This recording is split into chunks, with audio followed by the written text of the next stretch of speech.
To me, at the moment, I look at photography as something to immortalize what's happening in nature. Because of the type of photography I do, which is nature and wildlife, I think I look at it as something that immortalizes what's happening out there, the creation, how things have matured over the centuries and the decades and the years and so on. So that's how I look at it, really. I'm very much what I would call a purist, or maybe clinical, surgical. I prefer to do a lot of research and then I go and apply the photography with minimum post-processing, minimum work afterwards. So my approach is probably a bit more rigid, a bit more, should we say, forensic-like. I'm not artistic in my approach. I don't have that element in me. So therefore what I try to capture, it works good with what I do shoot.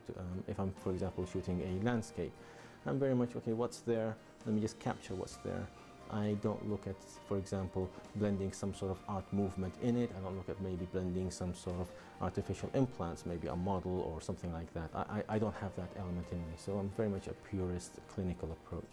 Again, because of the styles that I shoot, I tend to focus on being a purist. I don't like to do any post-processing, so I do all my research at home or wherever, and then I go to the location, whether it's a wildlife or a nature location. I do a bit of street photography, and I have two mottos that I live by. Leave no footprint, and therefore where I go, I try to minimize my interference with nature. So even if there is, for example, let's for argument's sake, a fox eating a rabbit, I won't interfere. Let it eat it, so be it. That's nature. It's cruel, it's mean. Leave no footprint, and the welfare of the subject is more important than the photograph. By that I mean we should not try to risk interfering and creating damage to the subject while we try to capture the image of it. I remember once up in Scotland I was taking pictures of seals, and some photographers got so close to the baby seals, to the cubs, that the body odor of the photographer stuck onto the seal's fur. Now what happened was the mama seal never came back to feed the baby seal, and eventually the baby died. So we shouldn't interfere like that. So the welfare of the subject, which is in this case the seal, is more important than taking the picture. So if I don't have the tools then, go back, come back another day with another day with the right tools. That is a sort of approach I would take. I'm very pedantic about obliging and following the laws and the customs of a country. So for example in Saudi Arabia, we make sure that we adhere to the laws and customs of Saudi Arabia. If I was in UK, make sure I adhere to the laws and customs over there, so that we don't antagonize local customs, and therefore we might get the law against us, or the enforcement, or even the public opinion against us. So now, for example, in Europe, people don't like a man taking pictures of children in a playground because of pedophilia and the risk of pedophilia. So I make sure that I don't go anywhere near children and take pictures of children, because people will think that, pedophile. So we just avoid things like that. Does it require study? That question, then yes, definitely requires study. Every type of photographer requires study. Does it require academic study? No. Do I need to go to class and attend classes, university or whatever it is? No, unless you're doing event or forensic. And the reason behind it is, event, you cannot reproduce the event. Most likely an opening day of a ceremony or a wedding, you cannot reproduce it. So you do need to go and study not just the elements of taking the picture, but administration of the whole process. How do you prepare for it? How do you make your backups? Whether you have a backup photographer, you have a second photographer. What if you fall sick? Insurance, where do you get insurance policies from? How much should you be paying? All this requires studying. Maybe it's not academic in terms that you need to go to university. Maybe you can go be an apprentice with a professional event photographer. Forensic photography, I think, requires studying, yes, and requires academic studying and qualification, because people's lives are at stake, people's end result, you're going to incriminate someone with the evidence or not, and so on. So I think that requires certification, definitely. Other forms of photography, no, I didn't study anything.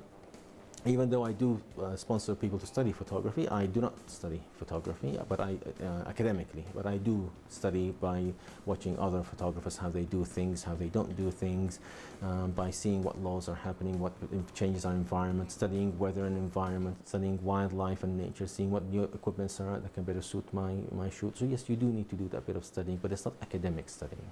Currently, I don't do photography as a profession.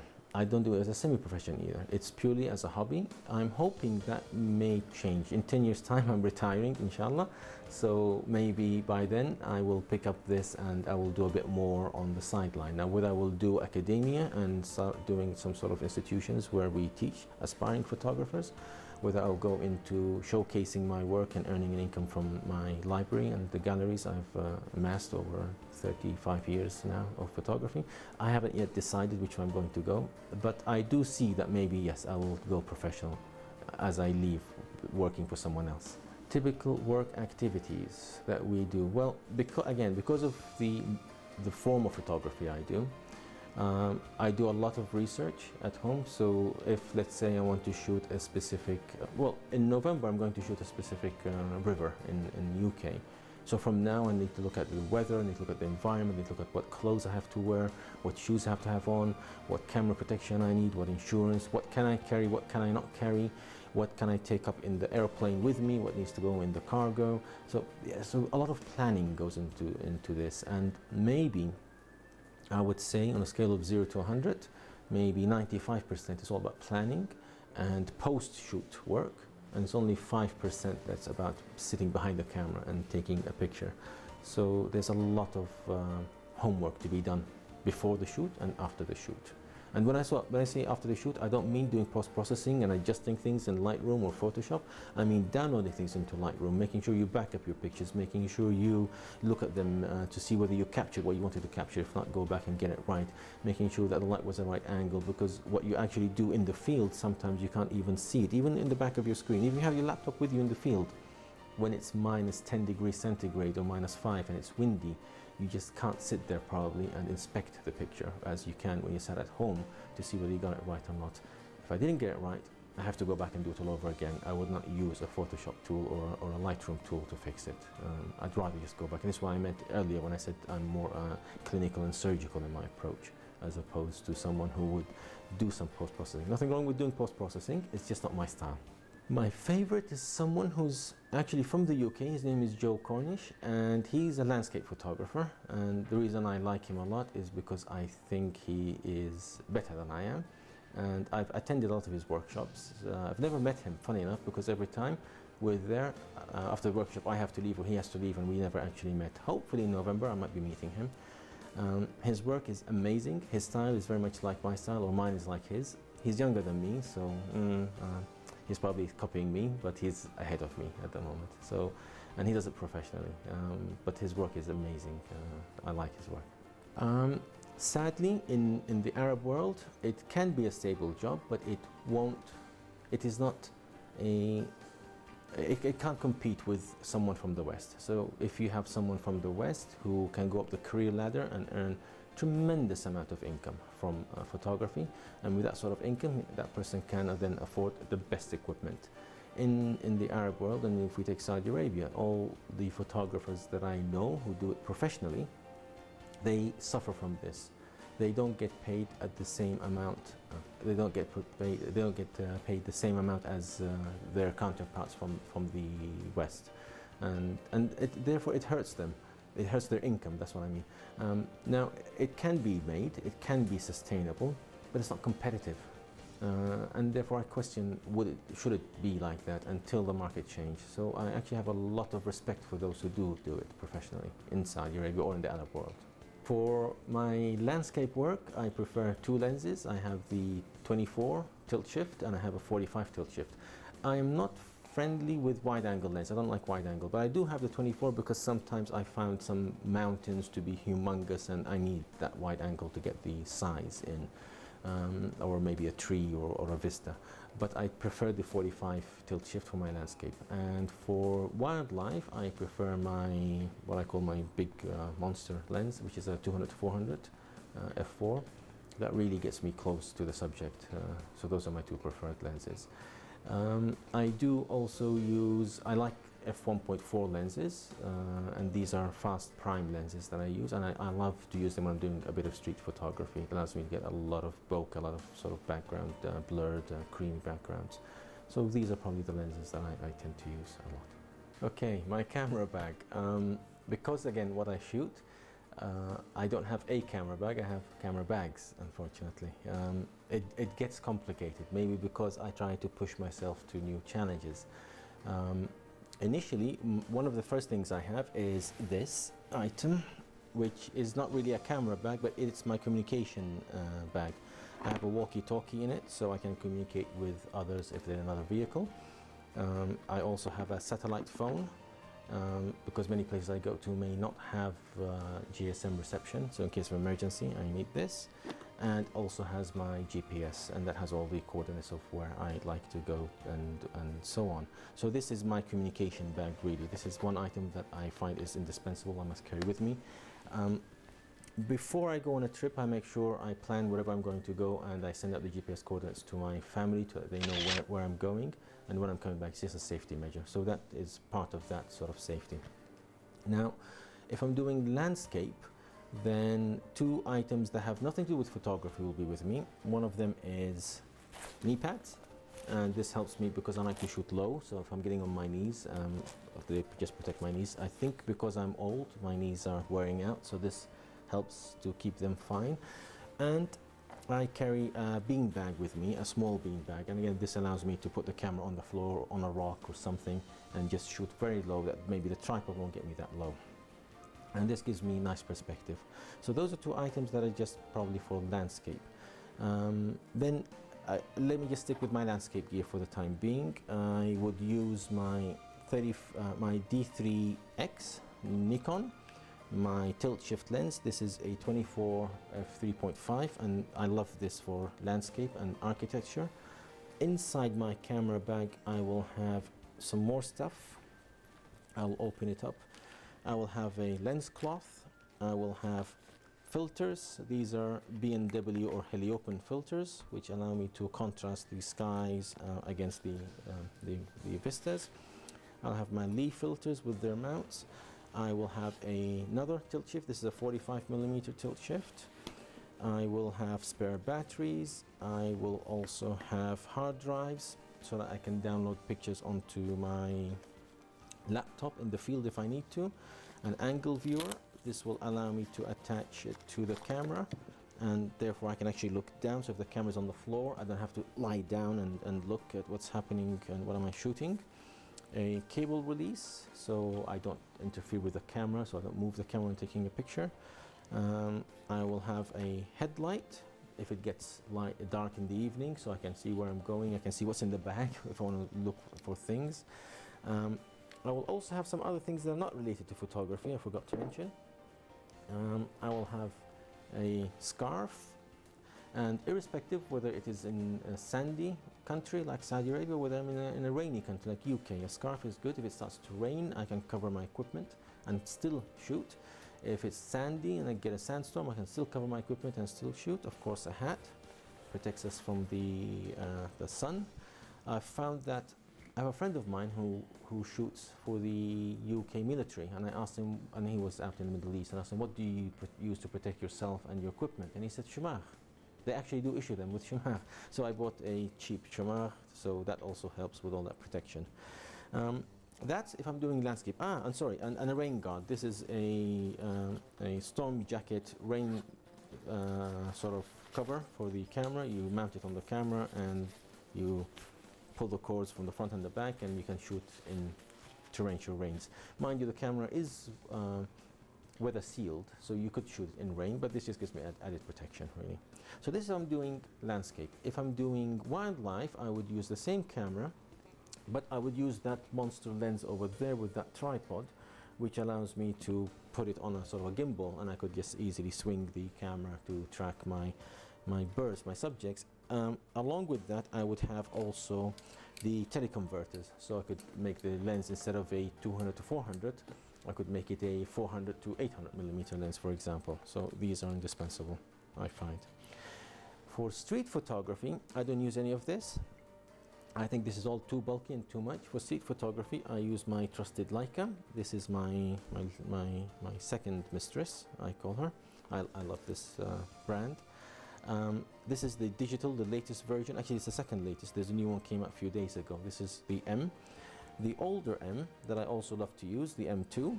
I've had this for quite a while now as well, but this doesn't have a meter, so this is the manual meter that goes on top of it.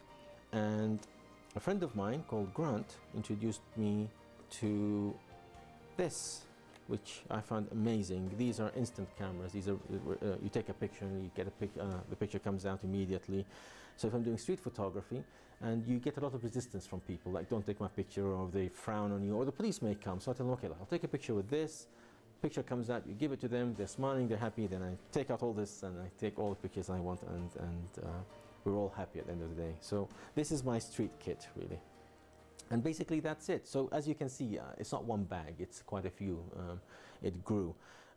If I'm doing street, I have these and a lens in a small bag on my back, and with the scarf and some other protection as well.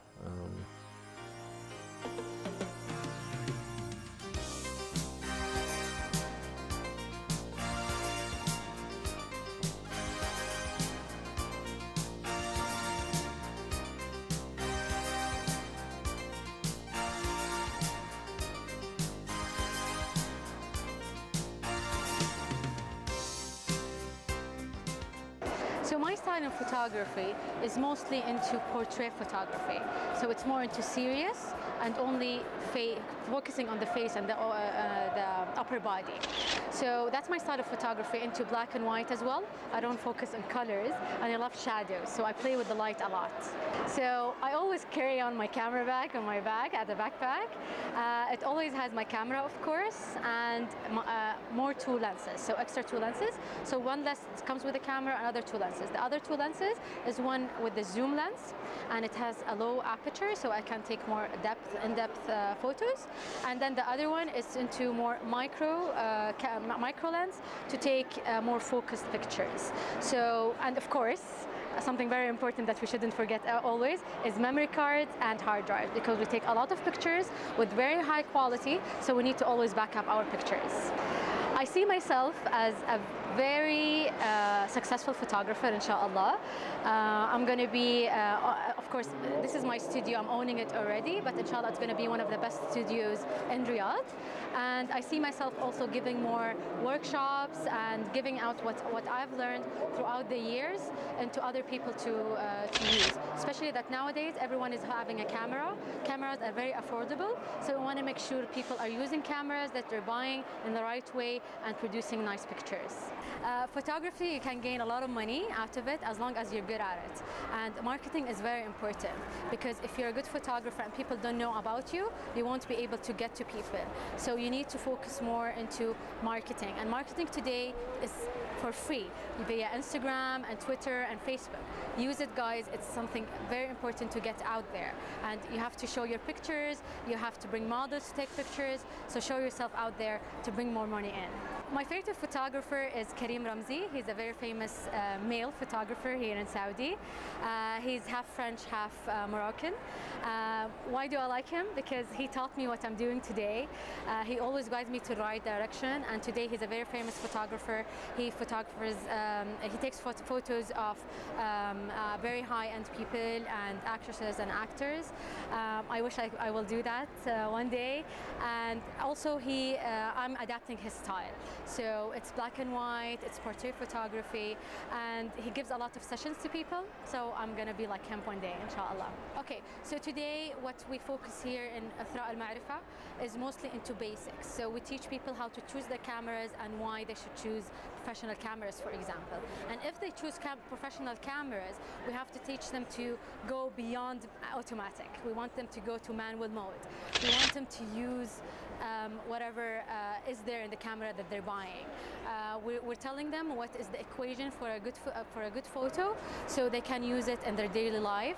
And then we tell them how to build a studio at home, or build a studio, what lights they need, and how they can use natural light in photography, because it's the best light ever.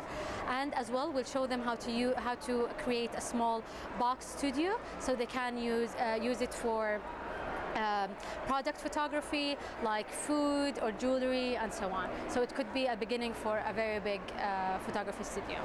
Actually, every session we are full. There are a lot of questions, people are very interested, and most of the people who come attend the sessions already have cameras, which is a very good indicator because it shows that people are becoming, more mature, they want to learn more about what they have, and this is a very good indicator about our society and people want to learn. So this is something it makes me very happy, and I hope I will recruit them all in my studio one day, inshallah. So we have different kind of lenses. There are lenses that are very professional, that are for taking photos of birds or like very far objects. So they're very big and are very expensive. So we have to know what lens we should buy. We shouldn't buy the lens because we have the money and we want to buy an expensive lens. We have to see our budget and our need as well to buy the good lens that suits our needs. And we also have to remember the more expensive the lens is, the bigger it is, the heavier that's going to be to carry. So it won't be easy to carry it around and so on. So we have to make sure that we're buying the exact lens. So it's a combination between both. You have to study it and you have the skill of it. Because if you study it and you don't have the skill, people will not feel comfortable with you. You won't have the eye for a nice picture. So you'll only be like a technician who does their job and that's it. So you have to make sure that you have both. Of course, you don't have to study it in university. You can study it with courses, online. Just go there and Bing it and you'll find the answer, or Google it. So you'll find it there, and everything now is available on the internet. Use it and take it for your advantage. And always have the camera, have the flashes with you, and try and try and try. Trying is the best teacher ever. So try it at home, try it outside, see the difference between lighting, play with the settings, and there you go. You're going to be a professional photographer.